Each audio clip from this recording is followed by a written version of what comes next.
학교 교실에 들어가서 걔 얼굴을 보면 걔 머리 위에 떡이 보이더라고요. 그 엄마가 주셨던 떡.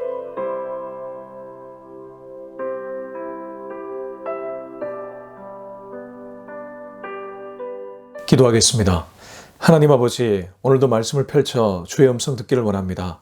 세상의 음성보다 주님의 음성에 더 빨리 민감하게 반응해서 이 세상에 펼쳐지는 사건들을 주님 아버지의 눈으로 보고 해석해낼 수 있는 우리 한 명 한 명 되게 하여 주옵소서. 예수님의 이름으로 기도합니다. 아멘. 네, 오늘은 고린도전서 9장 1절에서 12절까지입니다. 고린도전서 9장 1절에서 12절까지의 말씀을 같이 읽겠습니다. 내가 자유인이 아니냐, 사도가 아니냐, 예수 우리 주를 보지 못하였느냐, 주 안에서 행한 나의 일이 너희가 아니냐, 다른 사람들에게는 내가 사도가 아닐지라도 너희에게는 사도이니 나의 사도됨을 주 안에서 인친 것이 너희라. 나를 비판하는 자들에게 변명할 것이 이것이니 우리가 먹고 마실 권리가 없겠느냐. 우리가 다른 사도들과 주의 형제들과 게바와 같이 믿음의 자매된 아내를 데리고 다닐 권리가 없겠느냐. 어찌 나와 바나바만 일하지 아니할 권리가 없겠느냐. 누가 자기 비용으로 군복무를 하겠느냐. 누가 포도를 심고 그 열매를 먹지 않겠느냐. 누가 양떼를 기르고 그 양떼의 젖을 먹지 않겠느냐. 내가 사람의 예대로 이것을 말하느냐. 율법도 이것을 말하지 아니하느냐. 모세의 율법에 곡식을 밟아 떠는 소에게 망을 씌우지 말라 기록하였으니 하나님께서 어찌 소들을 위하여 염려하심이냐. 오로지 우리를 위하여 말씀하신 아니냐. 과연 우리를 위하여 기록된 것이니 밭가는 자는 소망을 가지고 갈며 곡식 떠는 자는 함께 얻을 소망을 가지고 떠는 것이나 우리가 너희에게 신령한 것을 뿌렸은즉 너희의 육적인 것을 거두기로 과하다 하겠느냐.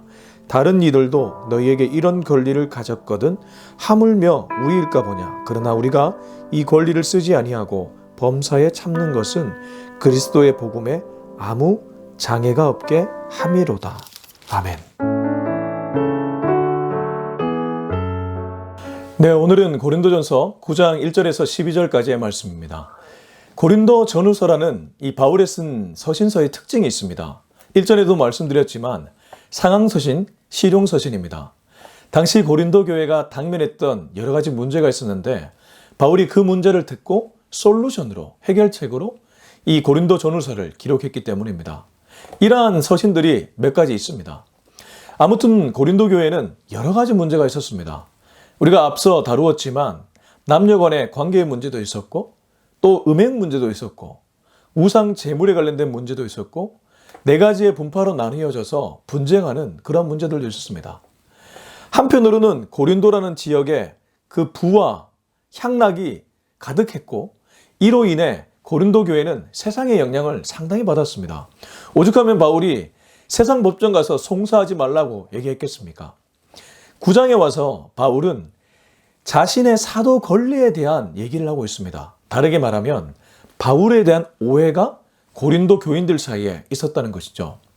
사실 이 고린도 교회만이 아니라 당시 바울이 전도하고 개척해서 세웠던 교회 교인들 사이에는 바울이 진짜 사도가 맞는가 이 부분에 대한 논쟁이 있었습니다. 이른바 바울의 사도권에 대한 논쟁이죠. 그것을 알았던 바울이 오늘 고린도전서 9장을 통해 얘기하고 있습니다. 근데 여기서 9장 우리가 함께 읽었던 본문을 보면 자유라는 가치가 나옵니다. 우선 우리 9장 1절을 한번 같이 읽었으면 좋겠습니다. 내가 자유인이 아니냐, 사도가 아니냐, 예수 우리 주를 보지 못하였느냐, 주 안에서 행한 나의 일이 너희가 아니냐. 바울이 내가 자유인이 아니냐라고 얘기하고 있습니다. 권리를 가졌다는 것이죠. 자유의 권리를 가진 사람이 아니냐라고 얘기하고 있습니다. 시대마다 자유라는 것에 대해서는 여러 가지 정의가 있어 왔습니다. 특히 대부분의 사람들이 그냥 어렴풋이 이해하고 있는 자유는 unlimited입니다. 제한이 없는 것이죠. 내 마음대로 할 수 있는 것. 근데 생각해보면 궁극의 제한 없음. 좀 더 쉽게 표현하면 완벽하게 제한이 없는 자유는 없습니다. 무슨 말이냐 하면 인간이 시공간에 제한 없이 살 수 있겠습니까? 그거는 신의 영역이죠. 인간이 물속에서 살 수 있습니까? 수영은 할 수 있지만 물고기처럼 물속에 살 수는 없습니다. 모든 동식물들은, 사물들은 제한이 있고 그 제한 속에서의 자유를 누리는 것이죠. 그래서 엄밀히 말해 unlimited freedom은 없다고 볼 수 있습니다.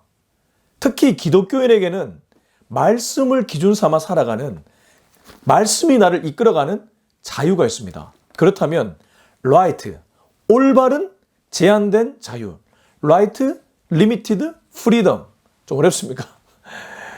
기독교인에게는 이것이 기준이 돼서 그 기준 속에서 나름대로 살아가는 자유라고 봐야 마땅할 겁니다. 바울은 이 자신의 자유, 자신의 사도의 권리에 대해서 이러한 기준을 갖고 있었던 인물입니다. 그래서 오늘 본문을 볼 때는 이 바울이 말하는 논지를 잘 살펴서 이 기준을 우리 삶에 적용하며 살아가야 되겠구나. 바울은 적어도 기독교인이라면 이러한 자유관을 갖고 있어야 된다고 얘기했던 것이죠. 오늘 말씀 속에서 그러한 가치를 발견해서 우리의 삶에 적용했으면 좋겠습니다. 한 번 더 1절을 읽겠습니다. 내가 자유인이 아니냐, 사도가 아니냐. 이어서 그는 자신이 분명히 사도라고 얘기합니다. 당시에 바울의 사도권에 대한 분쟁이 있었기 때문에 우선 선포를 하는 것이죠. 그리고 예수 우리 주를 보지 못하였느냐, 주 안에서 행한 나의 일이 너희가 아니냐. 무릇 사도라면 예수와 함께 부름받아서 동고동락을 했던 인물들을 가리키지 않겠습니까? 그 유명한 12사도, 베드로, 야고보, 요한, 빌립 등등, 그들은 모두 예수님이 부르셨고 부름을 받아 예수님과 함께 다녔고 먹고 마셨습니다. 여기 지금 바울이 얘기하는 예수 우리 주를 보지 못하였느냐, 나도 봤다는 것이죠. 그가 어디서 봤습니까? 다메섹 거리에서 호련히 빛이 임했을 때 예수의 음성을 들었고 환상 속에 예수님을 보았습니다. 그래서 그 역시 보았다는 것이죠. 그리고 주 안에서 행한 나의 일이 너희가 아니냐. 사도의 사역에 증거들이 있는데 바로 너희들이 그 열매들이 아니냐. 그렇게 얘기하고 있습니다. 자신의 사도의 권한이 있음을 이렇게 표현하고 있는 것이죠. 2절, 다른 사람들에게는 내가 사도가 아닐지라도 너희에게는 사도이니 나의 사도됨을 주 안에서 인친 것이 너희라. 내가 다른 사람까지 거론하지 않더라도 너희 한 명 한 명을 보면 내가 사도임이 드러나지 않냐. 내가 손수 너희들을 다 세웠지 않냐. 왜 나의 사도권에 대한 오해를 하고 있고 분쟁 속에 휘말려 들어가고 있느냐. 저는 이 2절을 읽다가 목회자에 대한 오해를 간혹 성도들이 할 때가 있지 않습니까? 목회자가 배신감을 느낄 때가 언제냐면 제자 훈련을 하고 1:1 양육을 하고 함께 성경 통독을 하며 그렇게 세워나갔는데 소문에 의해 그 목사님에 대한 소문을 듣고 오해하고 그 프레임에 넘어가 있을 때 목사는 배신감에 치를 떨게 되죠. 참 인간 세상에 보면 목사만이 아니라 이런 일들이 종종 일어납니다. 나하고 가깝게 지냈고 나에 대해 잘 알 거라고 믿었는데 다른 사람의 부정적인 말 한마디에 영향을 받아서 그렇게 받아들이고 그렇게 보아버리고 그래서 나중에는 관계를 끊어버리는 그런 일들이 종종 일어납니다. 그래서 저는 교회를 하면서 소통위원회 같은 거를 만들어야 되는가. 목회자 소통위원회. 참 비극적인 일이죠. 그 사람을 보았던 그대로 보지 않고 무언가 장애, 무언가 유혹, 무언가 유혹의 말이 들어가서 그 안경으로 봐버리니까 문제가 생기는 겁니다. 고린도 교회 교인들이 바울을 볼 때 그랬습니다. 분명히 복음을 접했고 그의 열정적인 그런 모습을 봤음에도 불구하고 사도권에 대한 오해를 해버리는 것이죠. 3절. 나를 비판하는 자들에게 변명할 것이 이것이니. 이제 바울이 자신을 비판하는 무리들, 고린도 교인들 속에 틈타서 무리들을 미혹하고 있는 무리들에게 이제 변명하는 자신의 증거를 얘기하고 있습니다. 지금부터 4절부터 12절까지 그 증거들이 나열됩니다. 우선 이 증거들을 보기 전에 당시 바울에 대한 사도권에 대한 오해가 왜 생겼는지를 말씀드려야 될 것 같습니다. 물론 바울은 예수님이 직접 부른 12사도가 아니었습니다. 그것 자체가 오해를 불러일으킬 만한 요소는 분명했습니다. 그러나 그것 말고도 또 하나가 있었습니다. 당시 유명했던 종교 교사들이나 철학자들은 4가지의 돈을 구하는 방식이 있었습니다. 그들도 먹고 살아야 되지 않습니까? 지금 목회자들이 성도들의 11조, 헌금 이런 것들을 통해서 사례비를 받는 것처럼 당시 종교교사들이나 철학자들도 나름의 방식으로 돈을 받았다는 것이죠. 첫 번째는 자신을 파송한 단체에 의해서 후원받는 방식이었습니다. 마치 목회자가 한 교회를 이끌어가면서 그 교회 헌금에서 사례비를 받는 것처럼 그 당시에 종교교사로 활동하고 선교사나 전도자로 활동했던 사람들이 그를 파송했던 교회나 단체에 의해서 후원받는 방식이 있었다는 것이죠. 그리고 두 번째는 그가 부유한 가정에 머물면서 그 부유한 가정 그 사람에 의해서 물질적 후원을 받는 것입니다. 이건 다소 좀 위험하죠. 사람 의존적일 수 있기 때문입니다. 그러나 당시 종교교사들이나 철학자들은 이 첫 번째 돈을 받는 방식과 두 번째 돈을 받는 방식을 오히려 좋은 것으로 받아들였습니다. 그러니까 되게 자연스러운 일이고 그런 것이 그 사람이 제대로 활약하는 증거다, 토대다라고 받아들였다는 것이죠.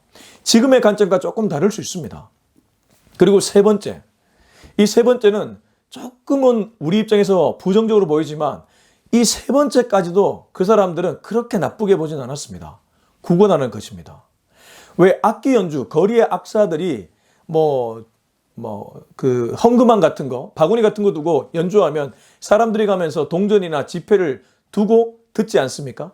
그것처럼 소피스트들, 철학자들이나 종교교사들이 연설이나 강연을 하면 그걸 듣고 그 사람들에게 기부를 하는 형식, 그 자리에서 다소 구걸하는 방식이라고 볼 수 있겠죠. 그런데 그것까지도 괜찮았습니다. 근데 바울이 택했던 방식이 마지막 네 번째입니다. 자비량입니다. 지금은 오히려 그것을 멋있게 볼 수 있지만 당시의 관점으로 들어가면 그거는 자신의 권리나 자신의 권한이 없음을 증명하는 일이기도 했습니다. 무슨 말이냐 하면 자기 돈으로 자기가 땀과 수고를 해서 자비량으로 돈을 벌고 그래서 강연을 한다면 그 사람은 무언가 부족한 사람이다. 그렇게 받아들였다는 것이죠. 바울이 누구였습니까? 텐트 메이킹을 하는 사람이었습니다. 천막 치는 일을 했습니다. 고된 일이었죠. 그렇기 때문에 그런 사람이 과연 신학 지식이 있었을까? 그 사람이 과연 사도로서의 제대로 된 자격을 갖추었을까? 이런 오해들을 가졌다는 것이죠. 소피스트들이나 종교교사들처럼 후원하는 방식도 아니었고 부유한 가정에서 물질을 받는 방식도 아니었고 그렇다고 구걸하는 방식도 아니니 자비량으로 하니까 오히려 오해가 더 컸다는 것입니다. 지금과 많이 다르죠. 지금은 목회자가 이중직을 갖고 또 목회자가 자비량으로 선교하면서 교회를 세워나가면 도리어 성도님들이 부담 없이 교회를 다닐 수 있는데 그 당시의 관점은 오히려 그러한 목사를, 그러한 선교사를 안 좋게 봤다는 겁니다. 그러한 전제를, 그러한 이해를 한 채 우리 4절을 읽었으면 좋겠습니다. 4절, 우리가 먹고 마실 권리가 없겠느냐. 우리라고 자유롭게 먹고 마실 권리가 없겠느냐. 달리 말하면 교회에서 주는 녹을 먹고 마실 권리가 없겠느냐. 우리라고 왜 그렇게 못했겠느냐.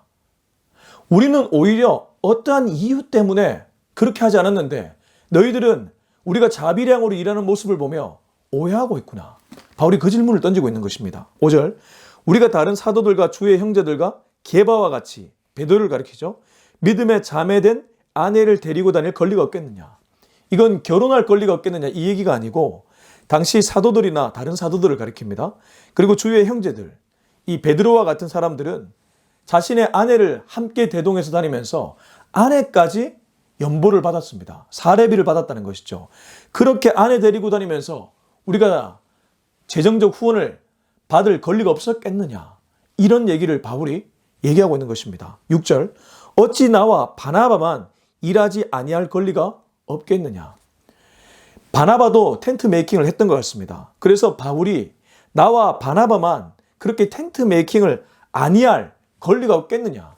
달리 말하면 이 복음 전도와 연관이 깊은데 우리처럼 이렇게 자비량하지 않고 그런 자유롭게 돈을 받아 일할 그런 권리가 없겠느냐. 이런 얘기를 하고 있는 것이죠. 7절, 누가 자기 비용으로 군복무를 하겠느냐. 자신의 모습을 비추어서 얘기하고 있습니다.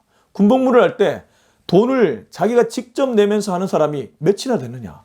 지금도 직업군인, 심지어 의무적으로 군대에 가는 이 젊은이들도 국가에서 주는 녹을 받지 않습니까? 근데 자기 비용으로 군복무를 하는 사람 누가 있느냐? 누가 포도를 심고 그 열매를 먹지 않겠느냐? 직접 포도를 심었다면 그 열매 먹지 않겠느냐? 다르게 표현하면 내가 철치 플랜팅을 했다면 그 교회에 사람들이 모였을 때에 당연히 그 사람들에게 후원받을 권리가 내게 없겠느냐? 그 얘기를 하는 것이죠. 누가 양떼를 기르고 목양을 했는데 그 양떼의 젖을 먹지 않겠느냐? 가축업을 하는 사람이 자기가 젖소를 기르고 그 젖소에게 나온 우유를 당연히 먹을 수 있잖아요. 바울은 목양을 했는데 그 목양한 사람들이 수고하는 바울을 향해 후원하고 재정을 도와줄 때 그걸 받지 않을 권리가 왜 없겠느냐라고 바울이 반문하고 있습니다. 8절 내가 사람의 예대로 이것을 말하느냐? 율법도 이것을 말하지 아니하느냐? 8절에서는 사람의 예가 아니라 율법조차 당시 통용되었던 모세의 율법에서도 이런 것이 나온다. 9절부터 얘기합니다. 9절 10절 모세의 율법에 곡식을 밟아 떠는 소에게 망을 씌우지 말라 기록하였으니 하나님께서 어찌 소들을 위하여 염려하심이냐. 10절 오로지 우리를 위하여 말씀하심이 아니냐. 과연 우리를 위하여 기록된 것이니 밭가는 자는 소망을 가지고 갈며 곡식 떠는 자는 함께 얻을 소망을 가지고 떠는 것이라. 이게 무슨 말이냐 하면 모세의 율법 신명기 25장 4절에 보면 곡식을 밟아 떠는 소에게 망을 씌우지 말라고 기록되어 있고 고린도전서 9장 9절은 그것을 인용한 것인데 이 말씀의 의미는 일하는 소도 망을 씌우면 일하면서 뭘 먹지 못하잖아요. 그래서 하나님께서 일하는 소, 곡식을 밟아 떠는 소는 일하는 소 아닙니까? 일하는 소에게 망을 씌우지 않고 먹을 수 있도록 두라고 했다는 것이죠. 다르게 표현하면 복음으로 수고하는 바울, 그가 수고하면서 당연히 교회의 후원이나 부유한 사람들의 후원을 받을 수 있는데 그게 성경에서도 기록되었는데 심지어 이것이 하나님께서 소를 위해 기록했겠느냐. 10절 우리를 위해 일하는 사람들을 위해 사역자들을 위해 말씀하심이 아니냐. 과연 우리를 위하여 기록된 것이니 밭 가는 자, 밭을 가는 소와 같은 사역자들은 소망을 가지고 갈며 곡식 떠는 소는 마찬가지로 곡식 떠는 사역자는 함께 소망을 가지고 떠는 것이라. 일할 때 그 일하면서 당연히 그런 것을 생각하면서 일하지 않겠느냐. 근데 바울이 왜 자비량으로 했는지를 드디어 이제 밝힙니다. 이것까지 얘기했다면 바울이 왜 내가 다른 사람들처럼 일반적인 관례처럼 그렇게 하지 않았는지를 지금부터 얘기한다는 것이죠. 무엇일까요? 11절 12절을 연달아 읽겠습니다. 우리가 너희에게 신령한 것을 뿌렸은즉 너희의 육적인 것을 거두기로 과하다겠느냐. 12절 다른 이들도 너희에게 이런 권리를 가졌거든 하물며 우리일까 보냐. 그러나 우리가 이 권리를 쓰지 아니하고 범사에 참는 것은 그리스도의 복음에 아무 장애가 없게 하려 함이로다. 12절 마지막에 드디어 이렇게 한 이유를 밝힙니다. 복음에 아무 장애가 없도록 하기 위해서 바울은 그렇게 할 수 있음에도 불구하고 자신의 자유, 자신의 권리를 제한했다는 것입니다. 11절에 보면 너희에게 복음에 신령한 것을 뿌렸는데 우리가 육으로 돈을 받는 일을 왜 한다는 것이 과하겠느냐. 쉽게 표현해 목회자들이 설교하고 사역하고 목양했는데 사례비 받는 것 그것이 과하다 하겠느냐. 엄청나게 많은 사례비를 받는다면 그건 문제겠지만 그것이 아니라면 그것을 과하다고 말하겠느냐. 그런데 왜 우리가 이런 권리를 가졌음에도 불구하고 하지 아니하였느냐. 그것은 복음에 아무 장애가 없도록 하기 위해 이렇게 했다는 것이죠. 앞에 장황하게 이런 얘기를 했던 이유는 이렇게 할 수 있지만 나와 바나바도 당시 갈레처럼 모든 소피스트들과 종교교사들이 했던 것처럼 할 수 있음에도 불구하고 하지 않은 것은 복음에 장애가 될까봐 스스로 제안했다는 겁니다. 그렇게 모든 사람이 따라하라는 것이 아니라 바울이 이만큼 진정성을 가졌다는 것이죠. 어디에요? 복음에 진정성을 가졌다는 것입니다. 저는 목회자가 되기 전에 학교 교사로 짧게 근무한 경험이 있습니다. 그때 제 경험담을 잠깐 말씀드리면 당시에도 촌지 문화를 지향하는 분위기였습니다. 왜 돈 봉투 주고 이런 거 있잖아요. 학교 교사들한테. 근데 한 아이의 부모님이 그분도 학교 교사였습니다. 그래서 그런지 그분이 돈을 들고 저를 찾아온 건 아닌데 엄청나게 맛있는 떡을 가지고 저를 찾아오셨습니다. 저한테 떡을 주시더라고요. 그리고 그 떡을 준 이유가 무엇이겠습니까? 자기 아들 잘 봐달라는 것이죠. 걔는 똑똑했습니다. 엄마 아빠의 머리를 닮아서인지 똑똑했습니다. 각 영재 학교를 보낼 정도로 똑똑한 아이였습니다. 근데 문제는 제가 그 떡을 받으니까 뭐 이실족구하는 것인데 떡은 뭐 그 정도로 위반되는 건 아니니까요. 지금은 김영란법이라서 그것조차 안 될지 모르겠지만 그 떡을 받으니까 학교 교실에 들어가서 걔 얼굴을 보면 걔 머리 위에 떡이 보이더라고요. 그 엄마가 주셨던 떡. 바울은 그것 때문에 이러한 권리를 제한했다고 얘기하는 것입니다. 복음을 전하는데 선명하게 복음을 전하려면 어떻게 해야 되겠습니까? 앞서 얘기했던 소피스트들, 종교교사들이 취했던 방식인 부유한 가정에 머물거나 파송된 단체 때 후원을 받거나 이렇게 하면 파송된 단체가 신경 쓰이고 부유한 가정에 어떤 인물이 신경 쓰이고 그러다 보면 그 사람들에게 메시지를 전하는 것이 아니고 마사지를 할 수밖에 없다는 것이죠. 그건 복음의 장애물이 될 것을 바울은 알고 있었다는 것입니다. 그래서 바울은 마치 강야에 외치는 자의 소리처럼 세례 요한처럼 낙타 털옷을 입을지언정 자비랑 성교를 할지언정 그렇게 하지 않았다는 것입니다. 굉장히 레디컬하다고 볼 수 있습니다. 저는 이것을 보면서 나는 어떻게 해야 될까? 저는 바울이 아니라서 교회를 개척하고 나중에 교회를 세워나가면 사례비를 분명하게 받을 것입니다. 그러나 이 정신만큼은 놓치지 말아야 되겠다. 이런 생각을 하게 되었습니다. 어떤 정신입니까? 사람을 차별하여 대하지 않고 복음을 선명하게 전하는 정신. 누군가에게 의존하면서 그 사람의 눈치를 보면서 사역하는 것이 아니라 눈치는 오직 하나님만 보고 복음에 장애물이 없이 정말 선명하게 복음을 전해서 한 영혼 한 영혼을 세워나가야 되겠다. 이러한 다짐을 하게 되었다는 것입니다. 저만 그렇겠습니까? 여러분도 마찬가지입니다. 여러분, 마음에 빚을 지고 있는 것은 나쁜 것은 아닙니다.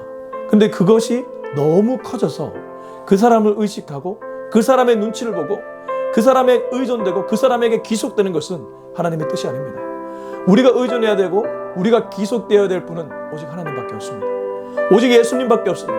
오직 성령님밖에 없습니다. 오직 그분의 말씀인 이 하나님의 말씀 성경밖에 없습니다. 이 원리를 우리의 삶에 적용해서 한 번뿐인 인생 우리 주변에 한 영혼 한 영혼을 그 마음으로 살려가고 세워나갈 수 있기를 주님의 이름으로 축원합니다. 기도하겠습니다. 이 시간 기도할 때 우리 주님 앞에 이렇게 기도했으면 좋겠습니다.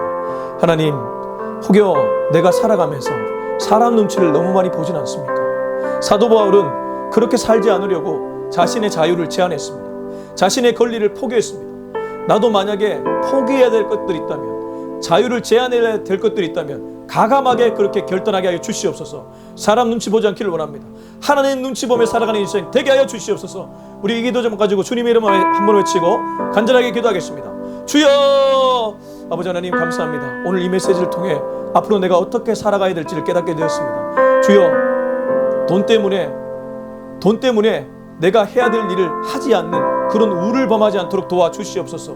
사람 눈치 보지 않기를 원합니다. 하나님 눈치 보며 말씀 전하는데 앞장서 나가는 인물 되게 하여 주시옵소서. 하나님 아버지, 복음이 장애가 되지 않기 위해, 복음을 전하는데 걸림돌이 되지 않기 위해 바울은 자신의 자유와 자신의 권리를 포기했습니다. 그것 때문에 오히려 고린도 교인들은 오해하고 바울을 향한 프레임을 갖고 있었습니다. 그래서 바울은 이렇게 변호하고 있습니다. 주여, 나도 나중에 어떻게 교회를 개척하고 성도들을 대하고 복음을 전할 때에 괜히 사람 눈치 보며 사람에게 의존되지 않도록 주님 막아주시옵시고 오직 성령께, 오직 예수님께, 오직 하나님께 의존되어서 주님 주시는 말씀을 잘 전할 수 있는 정말 마사지가 아닌 메시지를 전하는 메신저가 되게 하여 주시옵소서. 이제는 우리 주 예수 그리스도의 은혜와 하나님의 다음 없는 사랑과 성령의 위로하심, 교통하심, 충만하심의 역사가 오늘 이 메시지를 듣고 평생 마사지가 아닌 메시지를 전하는 메신저로 살기로 다짐하는 우리 모두의 머리 위에 지금부터 영원토록 함께하기를 간절히 축원하옵나이다. 아멘.